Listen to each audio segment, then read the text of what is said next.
తెలుగు వంటల వినోదం ఛానల్కి స్వాగతం అండి. ఈరోజు మీకు కార్న్ఫ్లేక్స్ తోటి మంచి మిక్సర్ ఇంట్లో ఉన్న వాటితోటి తయారు చేసి చూపిస్తాను చూడండి.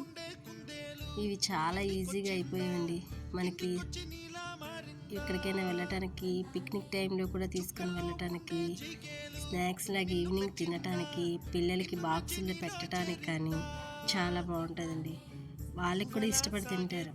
తినపప్పు అండి, చట్నీ పప్పు, పల్లీలు, అటుకులు ఇవన్నీ కూడా ఇంట్లో ఉండేవండి. మంచి ఐరన్ ఫుడ్. ఈ పిల్లలు కూడా చాలా బాగా ఇష్టపడి తింటారండి.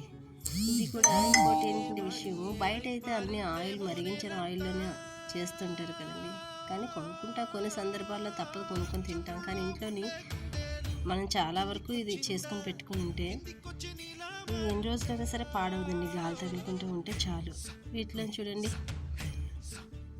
వెల్లుల్లిపాయలు, ఎండుమిర్చి, ముందుగా కరివేపాకు కొద్దిగా వేయించుకొని దీనికి మంచి ఫ్లేవర్ వస్తుందండి. వీటిలో ఈ మిక్సర్ చేసుకునేటప్పుడు ఈ మూడు కూడా చూడండి ముందే వేయించుకొని పెట్టుకుంటున్నాను, పక్క తీసేసుకుంటున్నాను.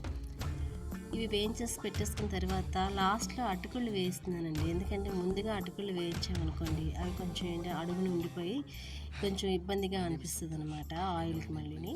అందుకే ఎప్పుడైనా సరే లాస్ట్లోనే అటుకులు వేయించుకోండి.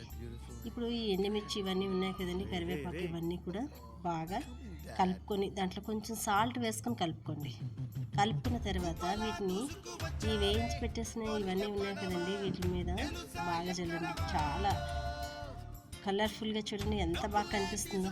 ఈ కలర్ఫుల్గా కనిపించిన దాని మీద కొంచెం నేను ఈ కారం సరిపోదు కాబట్టి కొద్దిగా నేను పొడి కారం కూడా, చిల్లీ పౌడర్ ఉంటుంది కదండి, అది కొంచెం యాడ్ చేసుకుంటున్నాను. ఇది యాడ్ చేసుకున్న తర్వాత దీన్ని అంతా కలపాలని అంటే ఈ ప్లేట్లో సరిపోదు కాబట్టి నేను క్యాన్ తీసుకున్నానండి. స్టీల్ క్యాన్లో మొత్తం అన్నీ వేసుకొని కొంచెంగా చూడండి, అది కూడా చూపిస్తాను. స్టీల్ క్యాన్లో వేసుకొని అవన్నీ కూడా మొత్తం అంతా సగంగా వేసుకొని మొత్తం కలుపుకున్నానండి. ఇది ఈజీగా ఇంట్లో చేసుకునేదండి. ఇందులో అన్ని ఐటమ్స్ కూడా అందరూ పిల్లలు ఇష్టపడి తినేవే ఉంటాయి. పిల్లలే కాదు, పెద్దవాళ్ళకు కూడా చాలా మంచిది. ఒకసారి ట్రై చేసి చూడండి. ట్రై చేయండి. ఖచ్చితంగా చేసి ఒకసారి టేస్ట్ చూసి ఎలా ఉందో నా రెసిపీని కామెంట్ రూపంలో తెలియపరచండి. ఛానల్ సబ్స్క్రైబ్ చేసుకోండి, లైక్ చేయండి. ఈ మధ్య నేను ఛానల్లోని లేట్గా పెడుతున్నాను వీడియోస్. ఇప్పుడు కొంచెం ఫాస్ట్గా పెట్టాలనుకుంటున్నాను.